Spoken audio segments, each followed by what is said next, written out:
Since it's been a few days for me, I don't have any problem rereading. I hope you don't either. Solid thermal mass. Example: concrete, masonry, stone, etc. Should be relatively thin, no more than about 4 inches, 100 millimeters thick. Thermal masses with large exposed areas and those in direct sunlight for at least part of the day, 2 hour minimum, perform best. Medium to dark colours with high absorptivity should be used on surfaces of thermal mass elements that will be in direct sunlight. Thermal mass that is not in contact with sunlight can be any colour. Lightweight elements, drywall, ceilings can be any colour. Covering the glazing with tight-fitting movable insulation panels during dark, cloudy periods and nighttime hours will greatly enhance performance of a direct gain system. Water contained within plastic or metal containment and placed in direct sunlight heats more rapidly and more evenly than solid mass due to natural convection heat transfer. The convection process also prevents surface temperatures from becoming too extreme, as they sometimes do when dark-coloured solid mass surfaces receive direct sunlight. Depending on climate and with adequate thermal mass, south-facing glass area in a direct gain system should be limited to about 10 to 20% of the floor area. This should be based on the net glass or glazing area. Note that most windows have a net glass glazing area that is about 75% to 85% of the overall window unit area. Above this level, problems with overheating, glare, and fading of fabrics are likely. Indirect solar system. In an indirect gain passive solar system, the thermal mass, concrete, masonry, or water, is located directly behind the south-facing glass and in front of the heated indoor space. The position of the mass prevents sunlight from entering the indoor space and can also obstruct the view through the glass. There are 2 types of indirect gain systems: thermal storage wall systems and roof pond systems. Now let's talk about thermal storage trom walls. I'm not sure how to pronounce trom or tromby. I'm assuming it's a silent E. In a thermal storage wall system, often called a trom wall, a massive wall is located directly behind south-facing glass, which absorbs solar energy and releases it selectively towards the building interior at night. The wall can be constructed of cast-in-place concrete, brick, adobe, stone, or solid or filled concrete masonry units.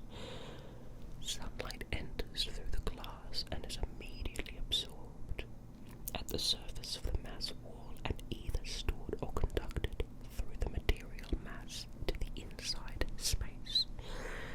The thermal mass cannot absorb solar energy as fast as it enters the space between the mass and the window area. Temperatures of the air in this space can easily exceed 120 Fahrenheit, which is 49 degrees Celsius. I don't think I've ever been in 49-degree heat before.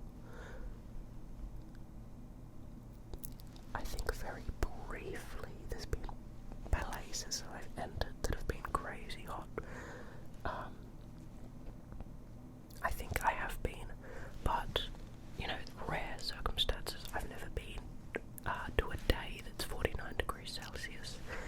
There's been a few 45 degrees Celsius days here, but the 49 degree or 50 degree experiences have been on those 45 degree days going into somewhere that insulates heat, like a shed. There was a shed out the back of my house, and it gets really hot, and there was one day I had to get something out of there on a 45 degree day, and really felt like walking straight into a preheated oven. It was insane. It almost felt like my skin was burning. It was really weird. Anyway, enough sidetrack.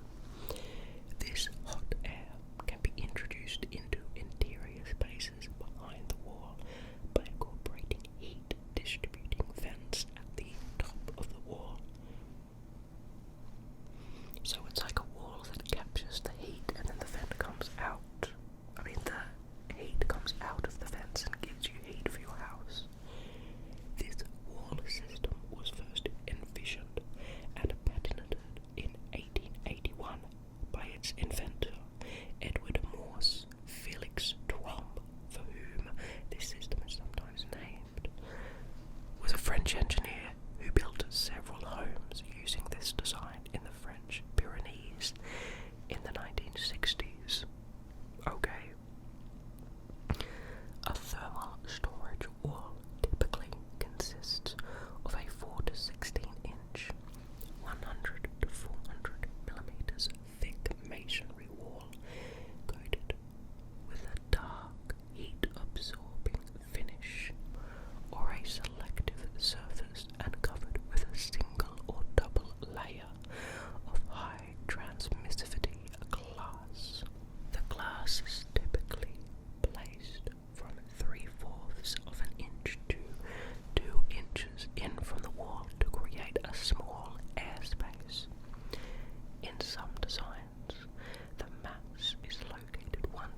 as an architectural detail, patterned glass can limit the exterior visibility of the wall without sacrificing solar transmissivity. A water wall uses containers of water for thermal mass instead of a solid mass wall. Water walls are typically more slightly efficient than solid mass walls because they absorb heat more effectively and efficiently due to the development of convective currents in the liquid water as it is heated. These currents cause rapid mixing and quick transfer of heat into the building than can be provided by the solid mass walls. Temperature variations between the exterior and interior wall surfaces drive heat through the mass wall. Inside the building, however, daytime heat gain is delayed, only becoming available at the interior surface of the thermal mass during the evening when it is needed, because the sun has set. The time lag is the time difference between the sunlight first striking the wall and when the heat enters the building interior. Time lag is contingent upon the type of material used in the wall and the wall thickness. A greater thickness yields a greater time lag. The time lag characteristic of thermal mass, combined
necessary to shade the glazing in the summer. The temperature variations caused by the heat losses and gains can be moderated by thermal mass and low emissivity windows. Thermal mass can include a masonry floor, a masonry wall bordering the house, or water containers. Distribution of heat to the building can be accomplished through ceiling and floor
roof slope.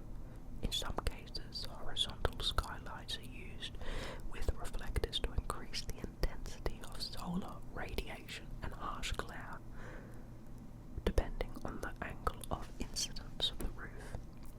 When the winter sun is low on the horizon, most solar radiation reflects off of roof-angled glass. When the summer sun is high, it is nearly perpendicular to roof-angled glass, which maximizes solar gain at the wrong time of the year and acts like a solar furnace. Skylights should be covered and well insulated to reduce natural convection, heat loss on cold winter nights, and intense solar heat gain during hot spring, summer, fall days. The equator-facing side of a building is south in the northern hemisphere and north in the southern hemisphere. Skylights on roofs that face away from the equator provide mostly direct illumination or indirect illumination, except for summer days when the sun may rise on the north equator side of the building at some latitudes. Skylights on east-facing roofs provide maximum direct sunlight and solar heat gain in the summer morning.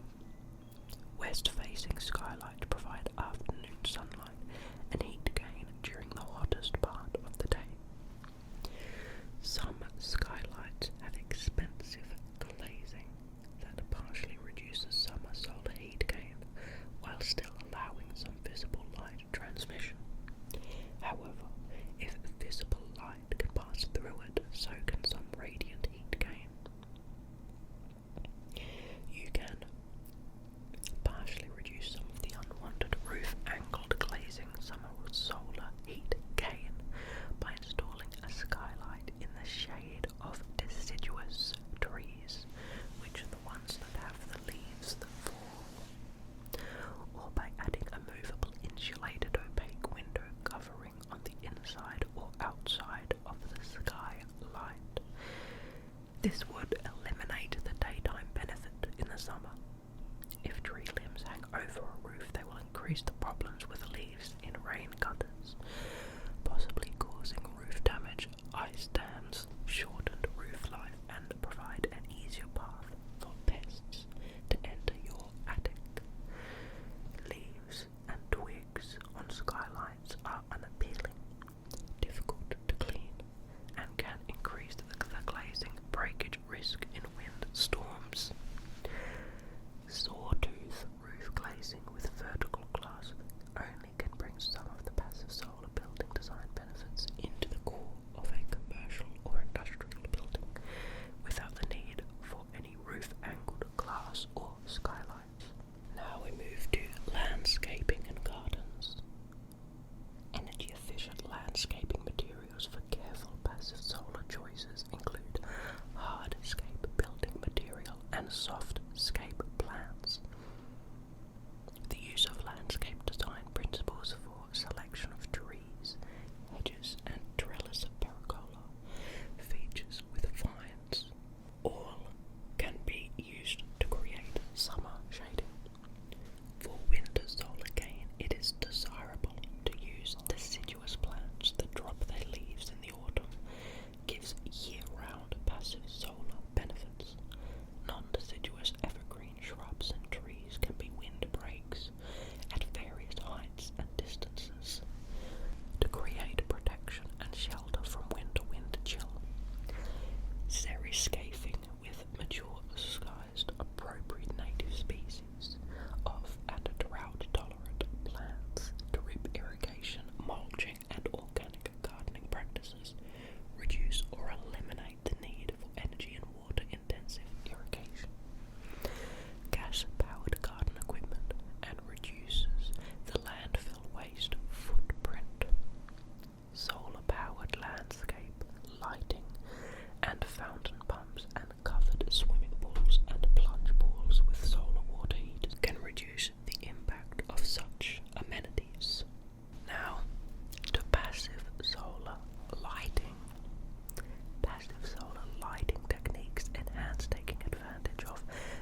sections to collect light.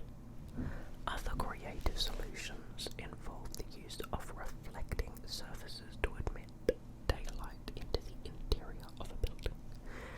Window sections should be adequately sized, and to avoid over-illumination can be shielded with a breeze-sulling awnings, well-placed trees, glass coatings, and other passive and active devices. Another major issue for many window systems is that they can be potentially vulnerable sites of excessive thermal gain or heat loss. Whilst high-mounted slash-story windows and traditional skylights can introduce daylight in poorly oriented sections of a building, unwanted heat transfer may be hard to control. Thus, energy that is saved by reducing artificial lighting is often more than offset by the energy required for operating HVAC systems to maintain thermal comfort. Various methods can be employed to address this, including, but not limited to, window coverings, insulated glazing, and novel materials such as aerogel semi-transparent insulation, optical fiber embedded in walls or roof, or hybrid solar lighting at Oak Ridge National Laboratory. Reflecting elements from active and passive daytime collectors such as light shelves, lighter walls and floor colors, mirrored wall sections, interior walled with upper glass panels, and clear or translucent glassed hinged doors and sliding glass doors take the captured light and passively reflect it further inside. The light can be from passive windows or skylights and solar light tubes, or from active daylighting sources. Interesting. Now to passive solar water heating. There are many ways to use solar thermal energy to heat water for domestic use. Different active and passive solar hot water technologies have different location-specific economic cost-benefit analysis implications. Fundamental passive solar hot water heating involves no pumps or anything electrical. It is very cost-effective in climates that do not have lengthy sub-freezing or very cloudy weather conditions. Other active solar water heating technologies, etc., may be more appropriate for some locations.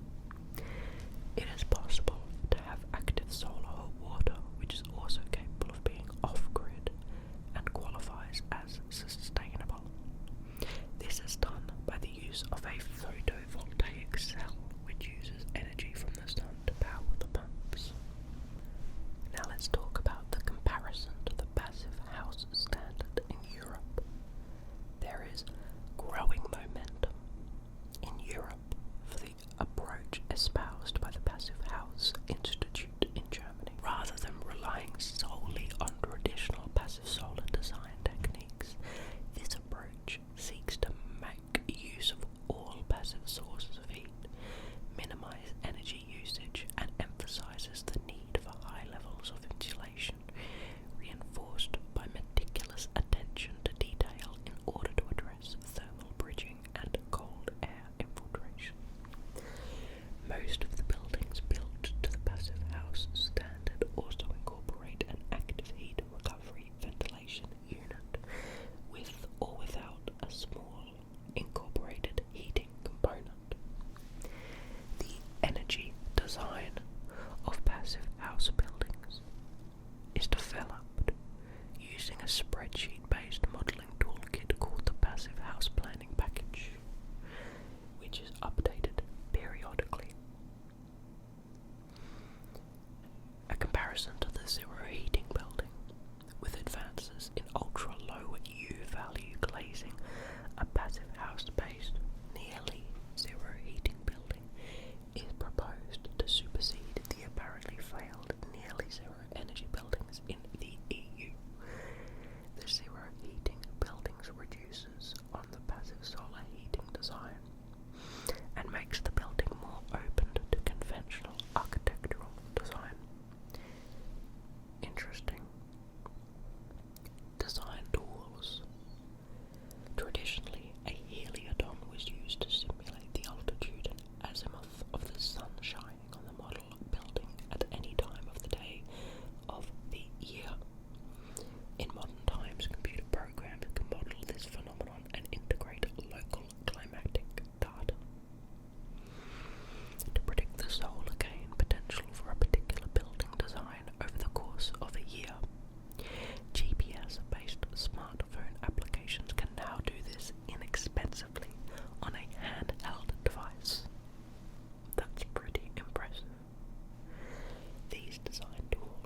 days may